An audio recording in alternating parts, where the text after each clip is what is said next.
Don't miss any content. Don't forget to subscribe and click the notification bell. Hey guys, welcome back to Sahara Football. As usual, I am your host, Selassie Fiawe. Today's first throwback of 2020. You know, on Thursdays how we do it here on the channel. Today we're going to look back at the 1992 Afcon that was held in Senegal and the captain controversy saga between Coach Kwesi Appiah and Abedi Pele, as well as Anthony Bafo and some of the players in the team. As usual, if you're new to the channel, I advise you to subscribe to the channel and to click on the notification bell to get more updates. So this was an extract from the book I have been reading for a week and now, that is titled Leaders Do Not Have to Yell. Now, Coach Kwesi Appiah in this book outlines his playing career as a player, as a coach, how he became a coach, how he grew up in the Bronx Ahafo region, and also his issues he had with the national team and with the Football Association in terms of the World Cup in 2014, 2010 World Cup, and as well as when he was a player in 1992. That is what I'm going to focus on today. Now, in the 1992 African Cup of Nations, Ghana were favorites to win it. But in a lead up to that tournament, after the qualifiers, first of all, coach of the side was Bukaziz. And Bukaziz was a really stern, stubborn kind of person who did not allow the FA to interview in affairs concerning he did not allow the FA to interfere in his affairs with the national team, and that was something that the FA did not really like. A few weeks to the tournament, they replaced him with Otofista, who had won the Under-17 World Cup with the Under-17 side. Otofista came on in charge of the national team and called up some few players, including Odate Lamti. Now, in the lead up to that tournament, Coach Kwesi Appiah, who was then the captain of the side, was called into the FA office and was told that since they'll be playing the tournament in Senegal, that was a French-speaking country, they have decided to give the captaincy to Abedi Pele, who was at that time playing with Marseille. He had won a Champions League with Marseille at that time, and he was really a star in his prime for Ghana. Now, Abedi Pele was the captain, the one they wanted to make the captain. The FA wanted to make him the captain of the side. This came as a shock, obviously, to Coach Kwesi Appiah. Now I'm calling him Coach Kwesi Appiah. Kwesi Appiah at the time was surprised by that decision, but his problem wasn't the change of captaincy, because he was in the latter stages of his career, the twilight of his career, obviously, and he knew that he would not be captain for long. But the reason they gave was really bogus. If that is the case, when Ghana is going to play a tournament in Spain, they will need a captain that can speak Spanish. He also remembers that in other tournaments as well, he communicated well with the referees, and if it needed some translation, some players who could help sorted issues out. So this reason did not sit well with many of the players on the camp. Now, this caused a division in the Black Stars camp, and it was really looking to derail their goal of winning the Afcon 1992. Now, Coach Kwesi Appiah saw this as the issue that would hurt them eventually if they didn't sort out issues. So he decided to collaborate with the newly named captain, that's Abedi Pele, to organize prayer sessions with the players to form some kind of unity and bond amongst them. Despite him being removed from his post, he was calm and decided to do that before the national team. This really, I have to say, was admirable. As I read it in the book, it really showed the kind of person Coach Kwesi Appiah said is humble in nature, and I think he deserves some plaudits for that. Following these frequent prayer meetings, the players formed some kind of bond and unity in the squad, and it was really a great tournament in the end. Ghana made it to the final where they faced Ivory Coast, and this was when another issue happened that really derailed the Black Stars' chances of winning the trophy. In the semi-final, Abedi Pele was giving a second bookable offense, and that meant that he would miss the final. In his stead, they needed a new captain, and the obvious choice in most people's eyes was Anthony Yeboah.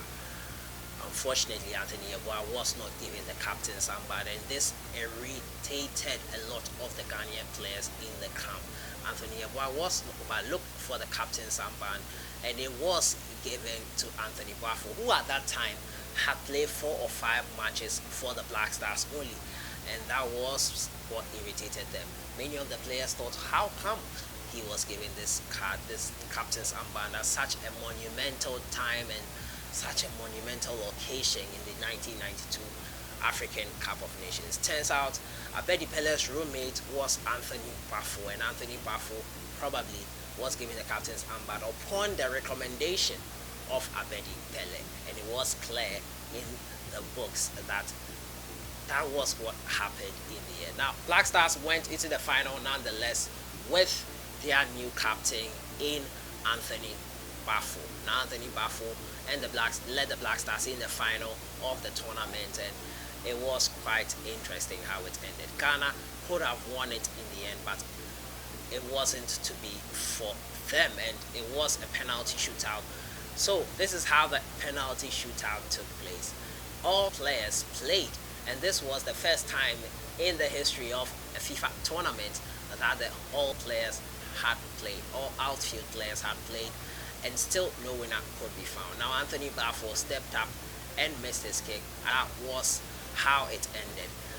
Anthony Bafo had previously netted his penalty shot, but the second time asking, and it was really, he could not answer with a goal. On the way after the loss, which many felt the Black Stars should have won, and the way the Black Stars team bus was really a really quiet scene. The silence was broken by one of the Black Stars players who shouted and said, when did you join this team and you were given the captain's armband? Now you missed the penalty, and that caused us to lose the final.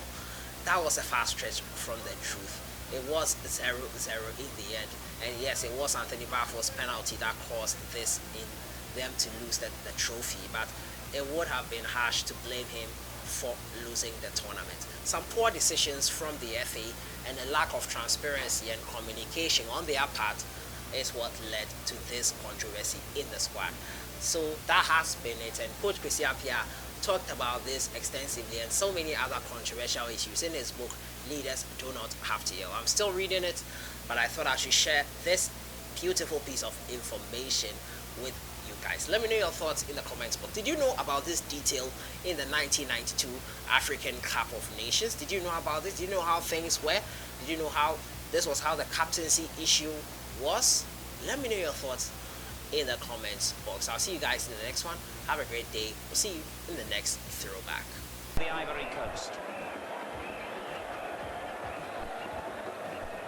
We still, of course, have the sudden death aspect of this. We don't get another compulsory 5 per side. And Pfister, the coach, unhappy about something. So we're still down to the situation where the one team scores and the other misses. It's all over. Afcon for the Ivory Coast. It was a bit lazy and a lot of fortune went into it. Ansar's furious. Akar's relieved. He scored again. It's 11-10 to the Ivory Coast. Just went through Ansar's hands. Dived the right way. Got himself in a decent position. So presumably now Bafo, the captain, will come forward again. Yes, there he is, to take this next penalty for Ghana, and must score.